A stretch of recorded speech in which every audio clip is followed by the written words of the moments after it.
This is Adeshina Korki in San Francisco and the Moscone Center in the lead up to Super Bowl 60 here at Media Row. The player agent dynamic and the interest in it has continued to explode for the casual fan over the past 50, 60 years, going all the way back to Marvin Miller and the reserve clause to the days of NIL. In terms of fascinating, I am joined by one of the most fascinating people in sports. Agent, author, philanthropist, chairman, inspiration for one of the top grossing films of 1996, Jerry Maguire. Mr. Leigh Steinberg is joining me. Thank you so very much for joining us. And walking around, you're more than likely seeing friends, former clients as well. What goes through your mind anytime you're at Media Row and Radio Row and just reconnecting with so many people that you have been able to make friendships with over half a century? So the Super Bowl's evolved into a convention of Americana. Big business, politics, sports, entertainment all coalesce around this one event. So it's gratifying, since I started back in 1975, to see so many different friends here and to try to talk about programs that make a positive difference in the world. You are California born, California raised. What has this state meant to you? This is a state about reinventing yourself. This is a state where you are who you are in this moment. And this is a state where we value the environment. This is a state where we care about people. So I think I'm molded by it. Both Southern California, and that I ended up in a part of the entertainment industry, and Northern California, where I went to school, which is all about political awareness and activism. In Northern California, you had a big role, and not many people do know this, a casual fan, in, at the time, keeping the San Francisco Giants in San Francisco, because it was almost fait accompli that they were going to go to Florida in the early 90s, and later on in the 90s at the time, keeping the Athletics in Oakland before possibly going up north to Sacramento, or I believe south to San Jose. I would love to know what the dynamics were about both situations, institutions in California, the San Francisco Giants, and now the A's that are now in Sacramento and may eventually be in Las Vegas.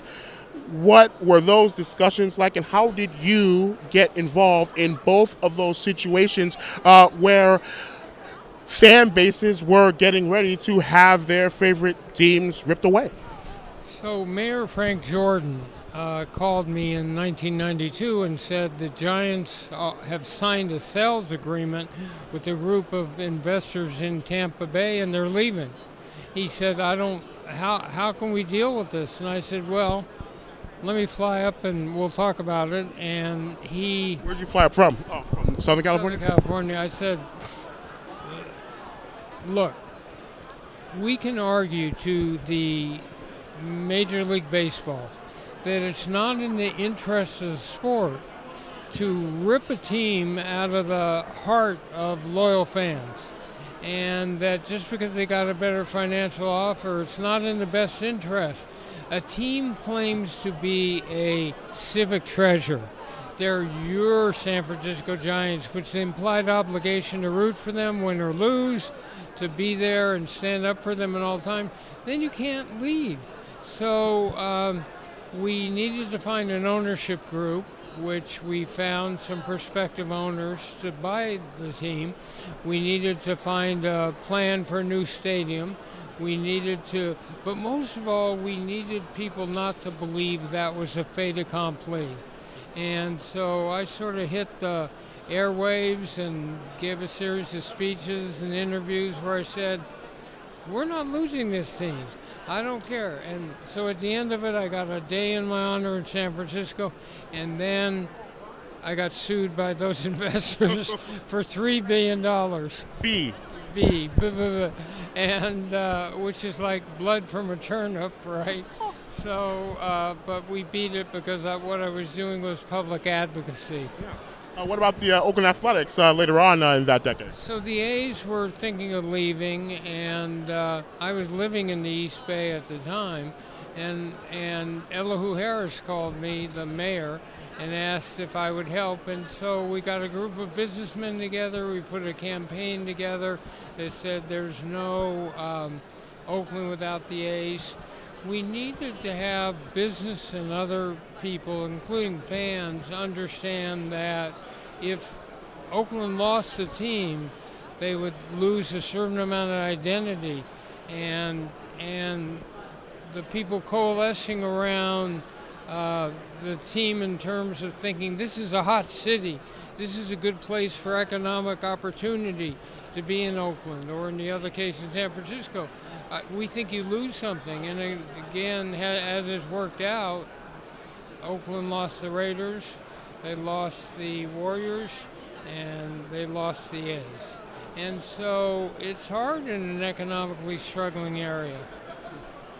In today's economic world in sports, the buzzword is NIL, or buzz acronym is NIL, name, image, and likeness. And while it was due for players to get compensation for NIL and for so many of the jerseys that were bought and so on and so on, there now is almost haves and have-nots class in college. It's almost microcosmic of a lot of the income inequality in the United States as a whole. To mention regulation, whether in politics or with this, is a dirty word to so many people. How does this get regulated? If it does, where does this go from here? So you really laid it out correctly. This does echo the income inequality, with now a couple key conferences being the haves, and the rest of the colleges, maybe outside of 4 conferences, being the have-nots, because they have the wealthy alums who will support NILs. And so Ohio State and Michigan and Notre Dame, even new schools like Texas Tech, decided they would go after it. And they're buying players coming out of high school to college, and they're buying players once again in the transfer portal. So it's all economic, completely out of control. I've spent my life trying to get players better compensation, but they just didn't need this much. They would have been just fine, to be honest, with $10,000 more to allow them to live in a nice place. So this is another case of unintended consequences. No one really thought it through to the end. There's no regulatory body.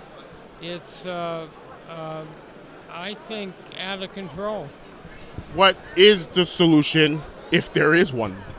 I think, I hate to say it because I believe in free enterprise, but a certain capping of the amount of money that an individual player can get.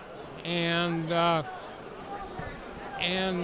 if it's not actually proportional with the player's market value, if a player has market value and brand and can get a big company to try to be an endorser for that, I'm fine. But if it's completely unrelated, meaning it's alum business money that's just being paid as a bribe, I'm not for it. Would market value eventually possibly include in the college level arbitration? There are all sorts of regulatory things that can happen, but the NCAA lost control. And they were the body that was supposed to regulate them. I think where we're going is it'll only be a few years more for sports like football where there won't be an NCAA regulating, because the conferences will realize they can do their own TV contracts, they can do their own regulations, and they don't need the middleman. Right before this interview started, you shared with us the book that you have, The Comeback. detailing your life in sports and your personal life as well, and parts of your personal life that were highs and lows as well. When someone reads the book or gets to know about the story of your life in terms of being a super agent, in terms of bouncing back from alcoholism, more than just bouncing back, it's work, it's time, it's community, it's people who you are surrounded by that help you and love you and be able to pull you through along with your own personal strength. What would you want people to take away from that book and your story? That life will push us all back, that will at times have tragic circumstances. It might be financial, it might be health, it might be marital or relationship, it might be substance abuse. When that happens, how can you find the strength, the resilience, the optimism to find the light at the end of the tunnel? How can you rebuild your life? And I'm hoping for people still struggling out there that they'll take inspiration and hope from the fact that you can come back. Being an agent is one of the ways that many people who may not be athletically inclined but love sports to get into the sports industry, stay in the sports industry, possibly thrive in the sports industry. You got into being a sports agent not too long, or even during the time of Dave McNally, Andy Messersmith, the Curt Flood case in the early 1970s.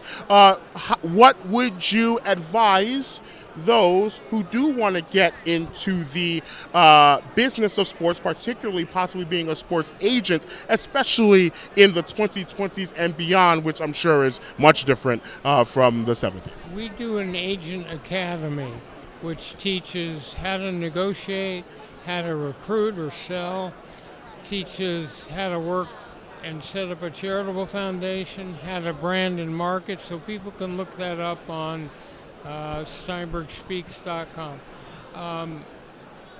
But study psychology, because the most important skill in life is the ability to draw out another human being, listen to them, understand their deepest anxieties and fears and greatest hopes and dreams. Everyone thinks it's about talking, but it's about intelligent listening and being able to bond at a deep emotional level with other people. I am so thankful that one of the most influential people in sports has validated my decision over 25 years ago to pick psychology as my second major in my double major. Leigh Steinberg, it has been a pleasure. Thank you so very much for the time. We hope to catch up with you down the road and enjoy the rest of Super Bowl week and your life beyond. Thank you very kindly.